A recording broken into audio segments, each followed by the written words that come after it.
सिखो सेखारियों में अस्सलाम वालेकुम। शागिर्द साथियों, अॼु असां लीकनि जे बारे में उमुदी लीकूं, उफ़क़ी लीकूं ऐं पूर्वी छोट लीकुनि जे बारे में सिखंदासीं। असांखे उमेद आहे त हिन वीडियो खां पोइ तव्हां उन्हनि खे आसानीअ सां सुञाणे वठो। सभ खां पहिरीं असां ॻाल्हायूं था उमुदी लीकूं, जिनखे अंग्रेज़ीअ में वर्टिकल लाइन्स चयो वेंदो आहे। त उमुदी लीकूं उहे हूंदियूं आहिनि जेके बिल्कुलु उभियूं हूंदियूं आहिनि, मथे बिल्कुलु ई तव्हां ॾिसी रहिया हूंदा, जेके मथे हूंदियूं आहिनि लीकूं उन्हनि खे उमुदी लीकूं चयो वेंदो आहे। उन खां पोइ उफ़क़ी लीकूं यानी हॉरिज़ॉन्टल लाइन्स जेके लेटियल हूंदियूं आहिनि। ही उफ़क़ी उमुदी आहिनि जेके उभियूं आहिनि, ऐं उफ़क़ी लीकूं जेके आहिनि से लेटियल हूंदियूं आहिनि, उन्हनि खे असां उफ़क़ी लीकूं या हॉरिज़ॉन्टल लाइन्स चवंदा आहियूं। यानी जेकॾहिं आउं हथ खे हीअं थो करियां त तव्हां सम्झी वठो त ही उमूद जी सूरत में आहे, पर जेकॾहिं हिन खे हेठि लेटायूं था त ही हिकु तरह सां हॉरिज़ॉन्टल शिकल में आहे। त अहिड़े नमूने सां ही आहिनि उमूदी ऐं उफ़क़ी लीकूं। उन खां पोइ पूर्वी छोट लीकूं। त दोस्तो, पूर्वी छोट लीकूं ॿ या ॿिन खां वधीक अहिड़े लीकनि खे चयो वेंदो आहे जेके कॾहिं बि हिक ॿिए खे न कपीनि, जिन जे विच में हमेशा हर जाइ ते मुफ़ासिलो बराबरि रहे, त उन्हनि खे पूर्वी छोट लीकूं चयो वेंदो आहे। हीअ तव्हां ॾिसी सघो था, हीअ ॿ जेके लीकूं आहिनि से पैरेलल लाइन्स आहिनि, पूर्वी छोट लीकूं। हिननि खे पाण जेतिरो बि मथे खणंदा वञूं त ही कॾहिं बि हिक ॿिए खे न कटींदियूं। ही 4 लीकूं पूर्वी छोट लीकूं आहिनि। अहिड़ियूं तव्हांजी अंग्रेज़ीअ जी कापी में बि हूंदियूं, जेके 4 लीकूं उहे पाण केॾियूं सिधियूं कढे वञूं त उहे हिक ॿिए खे किथे बि कोन कपींदियूं।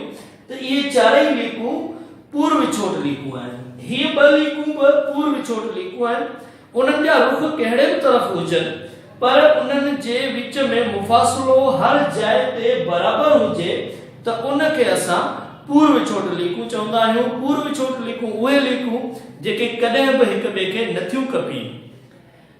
तव्हां जेको आहे सो रेल जूं पटड़ियूं ॾिठियूं हूंदियूं या नदीअ जा किनारा, इहे सभई पूर्वी छोट हूंदा आहिनि। इहे कॾहिं बि हिक ॿिए जे मथां न वणंदा आहिनि।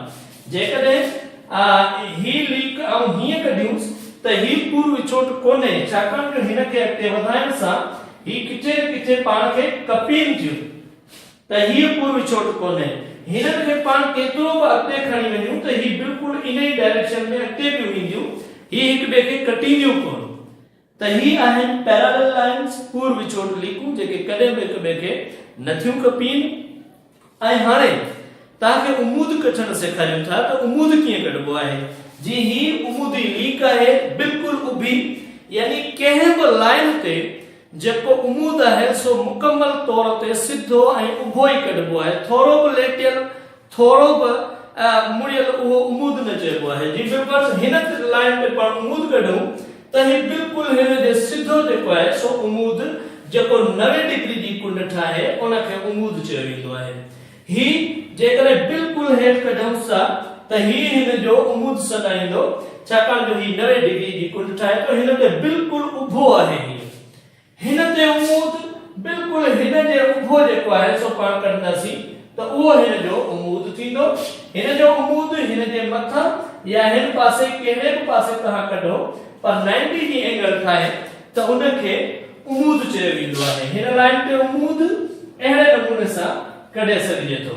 त दोस्तो, तव्हां जेको आहे सो हिन नंढड़ी वीडियो मां उमूदी लीकनि जे बारे में, उफ़क़ी लीकनि जे बारे में ऐं पूर्वी छोट लीकुनि जे बारे में सिखी विया हूंदा, ऐं उन खां अलावा उमूद बि तव्हां सम्झी विया हूंदा त उमूद कीअं कढबो आहे।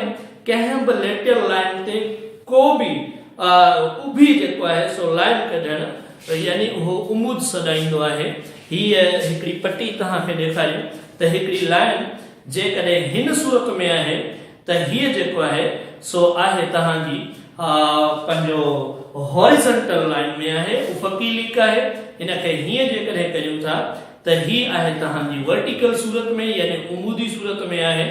सो अहिड़े नमूने सां हीअ सम्झणु तमामु आसान आहे। मूंखे उमेद आहे त तव्हां जेकॾहिं पंहिंजे नोटबुक ते हिन जी प्रैक्टिस कंदव उफ़क़ी, उमूदी ऐं पूर्वी छोट लीकनि जी, त अञा तव्हां सम्झी सघंदव आस पास जे माहौल में ॾिसंदव त केतिरियूं शयूं तव्हांखे उमूदी उफ़क़ी ऐं पूर्वी चोट जी सूरत में नज़र ईंदियूं।